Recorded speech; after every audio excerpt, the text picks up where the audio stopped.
Hi అండి, అందరికీ నమస్కారం. Welcome to my channel. ఇప్పుడే అందిన వార్త. హోంమంత్రికి వైఎస్ జగన్ ఒకే ఒక్క సూటి ప్రశ్న అండి. సో దానికి సంబంధించిన పూర్తి వివరాలు ఈ వీడియోలో ఉన్నాయి. వీడియో ఎక్కడే కానీ స్కిప్ చేయకుండా చివరి దాకా చూసినట్లయితే ఇన్ఫర్మేషన్ పూర్తిగా అర్థమవుతుంది. వీడియోకి ఒక లైక్ చేయండి ఫ్రెండ్స్. వీడియోలోకి అయితే వెళ్ళిపోదాము. ఏపీ హోంశాఖ మంత్రి వంగలపూడి అనిత ఇంకా తాను ప్రతిపక్ష నాయకురాలే అనుకుంటున్నారన్న విమర్శనలు ఉన్నాయి. వైసీపీకి సవాల్ విసరడం చూసే వారికి అలాంటి అభిప్రాయం కలుగుతోంది. ఏపీలో అరాచక పాలన సాగుతోందని, దాన్ని నిరసిస్తూ ఢిల్లీలో వైఎస్ జగన్ ధర్నా చేపట్టడాన్ని టీడీపీ జీర్ణించుకోలేకపోతోంది.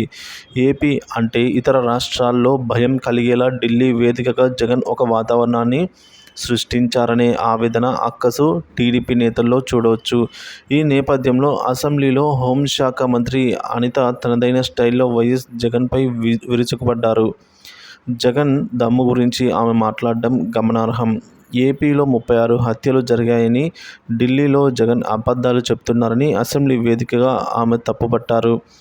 అసెంబ్లీకి వచ్చి ఆ పేర్లను చెప్పే దమ్ముందా జగన్కు అని ఆమె ప్రశ్నించారు. అసెంబ్లీలో అడగకుండా ఢిల్లీలో ధర్నా చేస్తే ఏం లాభం అని వంగలపూడి అనిత గారు ప్రశ్నించారు.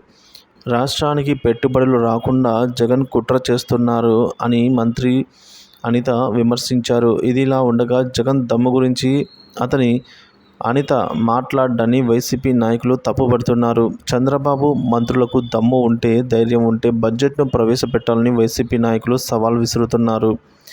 దేశంలో బడ్జెట్ ప్రవేశపెట్టలేని ఏకైక రాష్ట్రం ఏదైనా ఉంది అంటే అది ఏపీ మాత్రమే అని వైసీపీ నాయకులు ఎద్దేవా చేస్తున్నారు.